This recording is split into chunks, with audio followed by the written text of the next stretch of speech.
мейрамымыз, аналарымыздың мейрамы, аналарымыз сендер неге теңелетіндер балалар? Қандай сыйлыққа теңелетіндер? Күнге, гүлге, ендеше аналарың жанымызда деп ойлап, еш қысылмай, өздеріңді еркін сезініп, күннің жомарт сәулелері аналарыңның нәзік алақаны деп ойлаңдар да, енді бәріміз күн шуағын, психологиялық дайындыққа күн шуағын істейік бәріміз. Бәріміз қол ұстасып бәріміз. Жылылықты сезейік, шуақ шашқан күндей болып, күлімсіреп жүрейік. Балалар, көңіл күйлерің қандай сендердің? Керемет. Сабаққа дайындықтарың қалай? Ынталарың қалай? Ғажап екен. Ал осы көңіл күймен балалар сабағымызды бастаймыз. Отыра қойыңдар балалар. Ал енді балалар таңдау әдісімен сендер мына жерден сурет таңдайсыңдар да топқа бөлінесіңдер. Келіп тез-тез сурет таңдап топқа бөлінеміз. Бәрін келіңдер балалар. Көп болып кетті. Бір-біреуден алыңдар.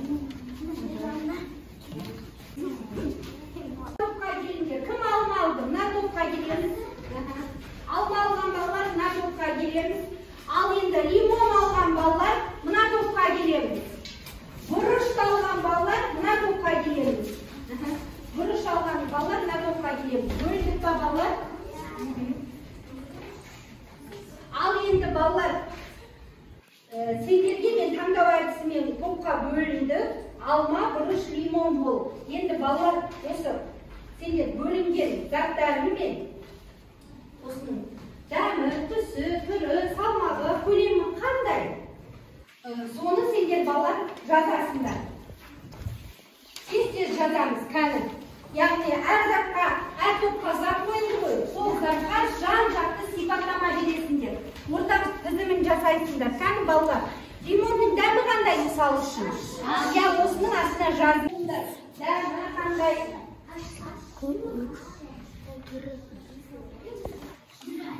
Бірінші топтан бастайық, бірінші топтан келіп, кім қорғайды бұны? Кім қорғасын, ұстап тұрады, келіп екеуі. Әжіне келіңдер.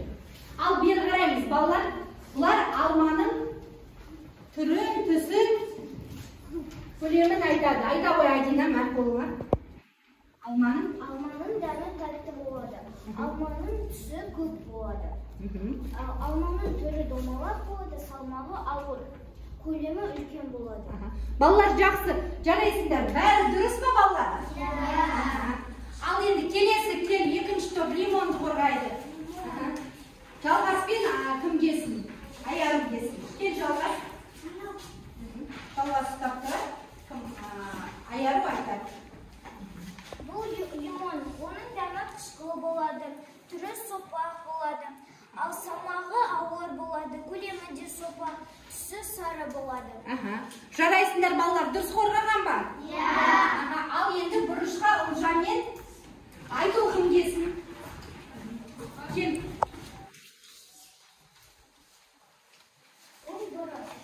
Бұрыштың дәмі ағашы болады, түсі қызыл, ал түрі сопақтау, салмағы жеңілдеу, көлемі сопақтау.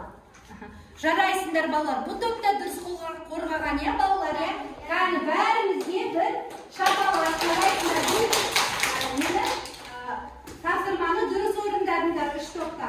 Ал енді балалар, біз әр заттың несін білдік? Түрін, түсін, біз қай сұйықтарын өтіп атыр едік? Сын есім дегеніміз не екен? Балалар, мен сендерге бағалау парағын берген алдарында тұр. Яғни бұл сұрақтарға жауап берген адамға 3 балл болады. Берде 7-8 сұрақ бар, соның 3-еуіне жауап берсеңдер 3 балдарыңды аласыңдар. Өз-өздеріңді бағалайсыңдар. Сондықтан айқайламай қолымызды көтеріп айтамыз. Кәні, бұл жерден мен Аярудан сұрағым келіп отыр. Аяру, сын есім дегеніміз не? Сын есім дегеніміз зат, түрін, түсін, сапасын білдіретін сөздерді сын есім деп атайды. Отыра ғой, сын есімнің сұрақтарын айта ғой. Қандай қай? Дұрыс. Отыр. Енді сын есімге мысал келтіре қойшы, Жангер. Мысалы,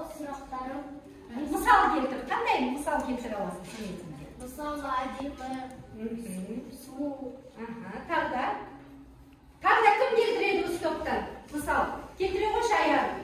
Домалақ, сұлу, сопақтау. Көп, қызыл, жақсы. Ал енді балдар, сөйлемге сын есім қай сөз табымен байланысады? Біз кешегіге берілген тапсырма сол еді. Қай сөз табымен байланысады? Дұрыс айтасың аяғы. Зат есіммен қол көтеріп айтуымыз керек. Ал енді үшінші топқа сұрақ. Сын есім нешеге бөлінеді? Екіге бөлінеді. Қандай айтуғын? Жоқ, қандай? Дара? Дара және күрделі. Дара сын есім дегеніміз не, Ұлжан? Дара сын есіміміз деген Кім айтады дара сын есімді? Дара сын есімді аяғы айта ғой? Дара сын есім бір сөйлемнен құралады. Ал күрделі сын есім дегеніміз не? Айта ғой, Айзере? Күрделі сын есіміз екі немесе одан көп сөздерден құралады. Одан көп сөздерден құралатын сын есімді. Арасында мәтіннің мазмұны бойынша пікір білдіруге бағытталған сұрақтар құрастырасыңдар, және балалар жауап бересіңдер. Сабақтың мақсаты бұл. Ал оқулықпен жұмыс.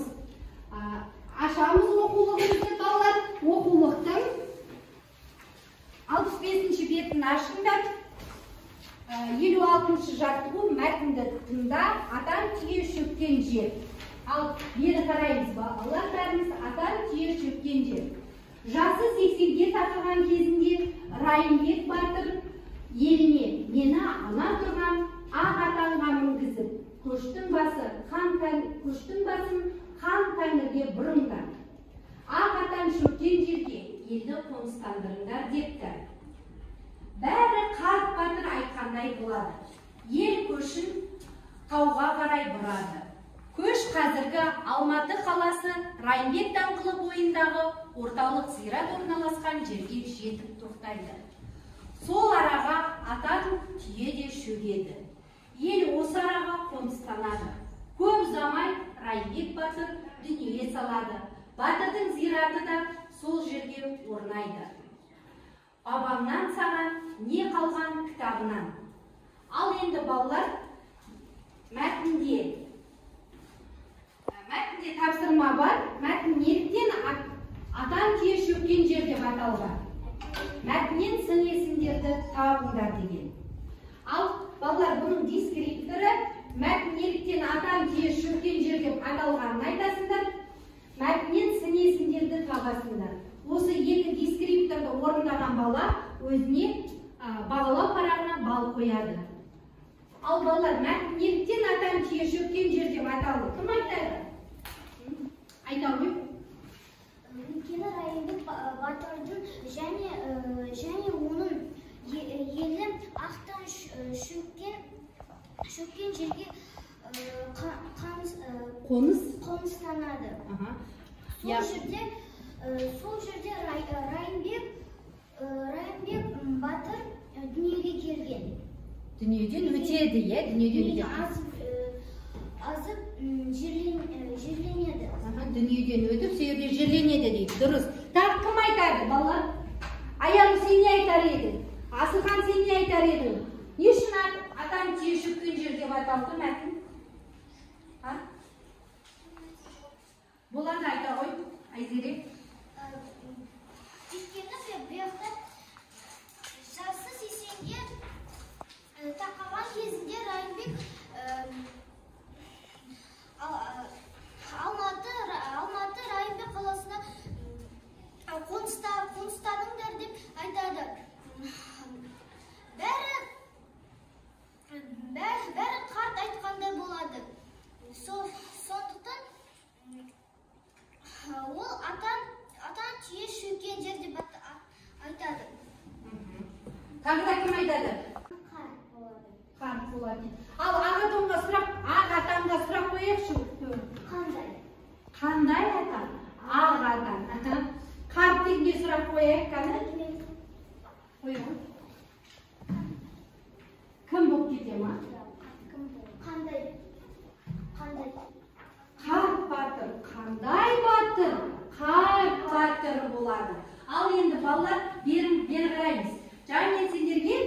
сұраққа жауап бер дедім.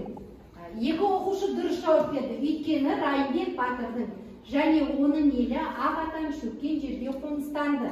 Сол жерде Райымбек батыр дүниеден озып жерленді деді. Екі оқушыныңқы де дұрыс болды. Ал енді сын есімдерді де дұрыс таптыңдар балалар. Ақ атан қандай атан? Ақ атан түйе. Қарт батыр қандай батыр? Қарт батыр болды. Бұл жерде де балалар түйе де зат есім, батыр да зат есім. Сын есім қандай сөздермен байланысып тұр екен? Зат есіммен байланысып тұр екен. Ал енді балалар келесі 57-ші жаттығу. 57-ші жаттығудан бұрын балалар осы Райымбек батыр туралы мен сендерге кішкене ғана түсіндіріп кетейін. Райымбек батыр 1705 жыл дүниеге келіп, 1785 жылы қайтыс болған екен. 15 жастан асқанша садақ тарту, қылыш шабу, күресу секілді сарбаздық дайындықтар өтіп білген. Райымбек жоңғарларға қарсы жорықтарға қатыса бастап, яғни қалмақтардың қолындағы тұтқынды босатып алып, Ойрантөбе деген жерде үлкен қазақтар мен қалмақтардың соғысы болады. Сол соғыста Райымбек жеңіске жетіп, яғни Райымбек келді де барлық қалмақтың мойнын алмадай үзіп алды деп жырлайды сол Ойрантөбе соғысында. Содан бастап Райымбек батыр атағын алған екен, батыр болған екен. Мен сендерге енді кім дегенге кішкене түсініп беріп кеттім. Ал енді балалар дәптермен жұмыс, бұл жеке жұмыс болады. 57-ші жаттығу. Қараңдар, мақалдың ішінен мәтіннің мазмұнына сай келетін мақалды табасыздар. Мына мақалдың ішінде 6 мақал бар. Бірақ біреуі ғана біздің жаңа оқыған мәтінімізге сәйкес келеді. Ал біріншісін оқиықшы. Оқышы Аяру. Оқи ғой. Яқтан қарап оқысаң да болады. Егіннің жайын еккен білер. Келе ма бұл мәтінге балалар? Екіншісін оқиды. Асылхан. Келе ма бұл мақал? Ал үшіншісін оқимыз. Оқи ғой. Бұл келе ма? Келесі төртіншісін Ұлжан оқы.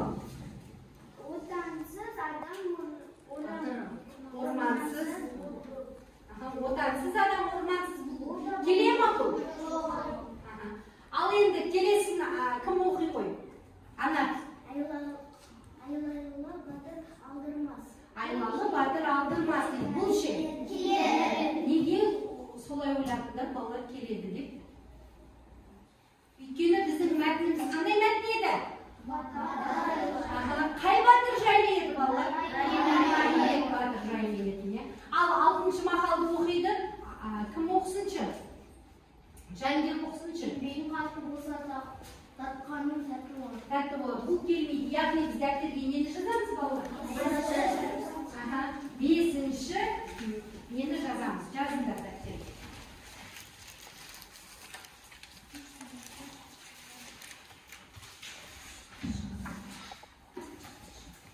Жазыңдар. Не болды айналып? Қалма ала. Жазып қойма, молодец.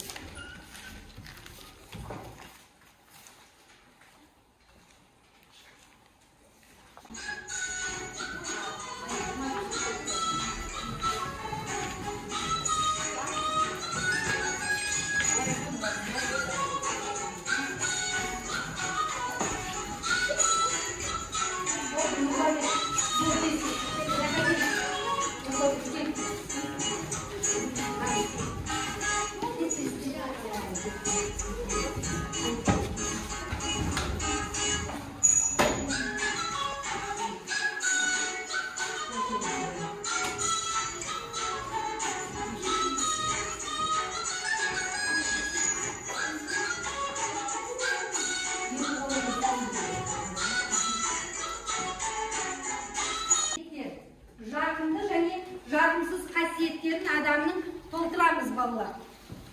Бұның дискриптері адамға тән жағымды қасиеттерді жасасыңдар бірінші, екінші адамға тән жағымсыз қасиеттерді жасасыңдар. Оның бәрі балалар сын есім болу керек қой. Ал жағымсызға қандай? Қатыгез. Айтып бәрі бірге жазыңдар істесін.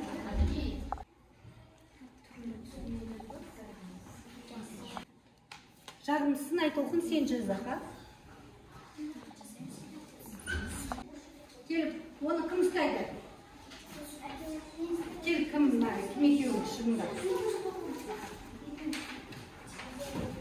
Сен ұстап тұр, сен айта демейді. Адамның жағымды нелер қасиеттерді қолмаста. Адамға тән жағымды, қайырымды, сыпайы, мейірімді, ақылды, тәртіпті. Қасиеттер жағымсыз. Қатыгез, өтірікші, іштарлық, өсекші, екіжүзділік, дөрекі. Өте жақсы, балалар. Жарайсыңдар бірінші топ. Кел екінші топ шық.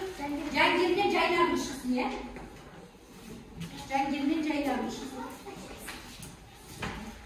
Ал жайнағын айта ғой. Ең бірінші жағымдыдан бастайық, Адамға жағымды, қайырымды, тәртіпті, сыпайы, ақкөңіл.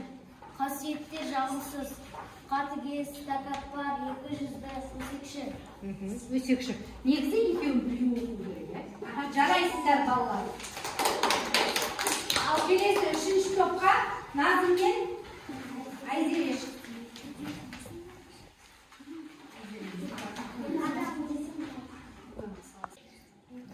Қайырымды, мейірімді, сыпайы, ақкөңіл, тәртіпті. Қасиеттер жағымсыз. Қатыгез, тәртіпсіз, жағымсыз, мейірімсіз, Өсекші дейді, жарайсыңдар балалар. Үш топқа жақсы орындарыңыздар. Жарайсыңдар балалар, отыра қойыңдар. Ал енді балалар, келесі тапсырмамыз 59-шы тапсырма. Яғни үш топқа дескриптірді балалар түгел орындады. Енді келесі. Балалар, жұптық жұмыс, сөздіктегі сөздерді қараңдар. Қай қараңдар үстіне сәйкес келетін табыңдарда оларды тіркестіріп жазыңдар. Мен сөздіктегі сөздерді сендерге балалар мынандай сурет ретінде әкелдім. Сендер енді не істейсіңдер оны? Жазасыңдар, екеу болып жүкпен жұмыс жасаймыз. Жүкпен. Міне саған берем. Кім? Жангер мияқа кеш, жүк боласыңдар сонда.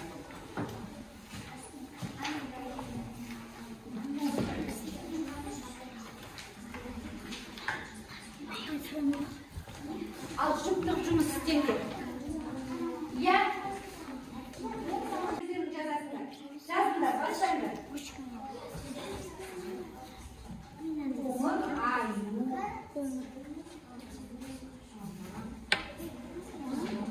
Қар, қызыл рауша десек, әрқайсысы өзгеріп жазыңдар. Қар, шыққан, қызыл түлкі, көк аспан, қызыл раушан, сары балапан, жасыл шырша. Жарайсыңдар. Жарайсыңдар. Ойын. Сыныптағы әр оқушы өзінің атын қандай әріптен басталса, оған сол әріптен басталатын сын есімді қосып айтады. Мысалы, ақылды Айнұр, мейірімді Мәди деген сияқты. Ал кімден бастаймыз? Аман өзінің атынан бастап. Ақылды Аман дейді, жарайды. Айару?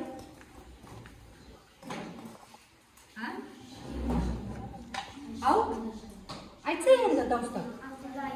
Ақылды Айару дейді. Бағдаулет? Бұдан келетін сөз осы бұл.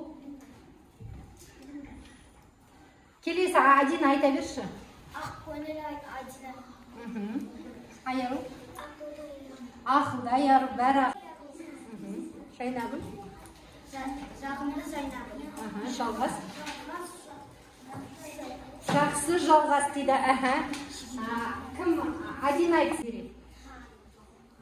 Айдай Айсере. Айтолқын? Арманшыл Айтолқан. Ұлжан? Ұқыпты Ұлжан. Ұқыпты Ұлжан. Тест арқылы бері қараңдар бәрін. Яғни, я жоқ тест тест арқылы қорытындылаймыз. Сендер дұрыс болса иә, дұрыс емес болса жоқ деп атайсыңдар. Сын есім дара және күрделі болып екіге бөлінеді. Сын есім заттың қимылын білдіреді. Неге? Дұрыс. Ақ дидарлы, қара торы, сарала күрделі сын есім. Дара сын есім 2-3 сөзден тұрады. Заттың түрін, түсін, сапасын білдіретін сөздерді сын есім дейміз. Қимыл іс әрекеттің атын білдіретін сөз табын сын есім деп аталады. Жасыл дәмді сын есімдер. Неге жасыл дәмді сын есім? Иә ғой балалар, шатаспаймыз. Балға, сүйінбай, жамбыл, жабайы сын есімдер ме? Сын есімнің сұрақтары қандай қай? Жарайсыңдар балалар. Осымен біздің сабағымыз аяқталды. Енді балалар, мен сендерге бағалау тапсырмаларын берген едім. Кім өзін бағалады ма? Қанша балалы? Кім қанша балалы? Қандай сұрақтарға жауап берді? Тез бағамызды көрсетейікші, мынандай бағалау парақтағы балалар. Сенде қанша бал болды? Себебін дәлелдеп, мен сұрақтарға жауап бердім. 3 бал болды. Ал мәтіннің неліктен ата-ана жүрген жерде аталғанға 1 бал. Мәтіннен сын есімді табады 1 бал. Мақалдардың ішінде мәтін мазмұнына сәйкес келетін тауып жазады 1 бал. Адамға тән жағымды қасиеттерді жазады 1 бал. Адамға тән жағымсыз қасиеттерді жазады 1 бал. Сөздері қай-қайда түсіне сәйкестігін табады 1 бал. Тапқан сөздері сәйкестігін жазады 1 бал. Баға 10 бал. Барлығы 10 бал бағасы. Жарайды. Ал мына топтан Жангелден сұрайық. Жангел, сенде қанша бал? 9 бал. Себебі? Бірінші сұраққа жауап береді. Содан 2 бал алып қапсың, одан біз 3 бал алуымыз керек еді. Сондықтан Жангелде қанша бал болыпты? 9 бал болыпты. 9 балға 5 деген баға. Жарайсың Жангел. Ал Айзере айта ғой, сенде қанша бал? Менде 10 бал шықты. Сұрақтарға жауап бердім. 3 бал болды. Мәтіннің неліктен ата түйе шүркен жер деп аталғанын айттым. 1 бал болды. Мәтіннен сын есімдерді таптым. 1 бал болды. Мақалдардың ішіне мәтін мазмұнына сәйкес келетін тауып жаздым. 1 бал болды. Адамға тән жағымды қасиеттер жаздым. 1 бал болды. Адамға тән жағымсыз қасиеттер жаздым. 1 бал болды. Сөздіктегі сөздер қар-қарында түсіне сәйкес келетіні таптым. 1 бал болды. Тапқан сөздерді тіректестіріп жазады.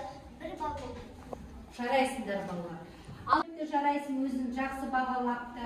Аяры өзіне 6 бал қойыпты. Аяры 10 бал, кім 10 бал қойыпты. Жарайсыңдар балалар. Осымен сабақ аяқталды. Барлығына рахмет сабаққа қатысты.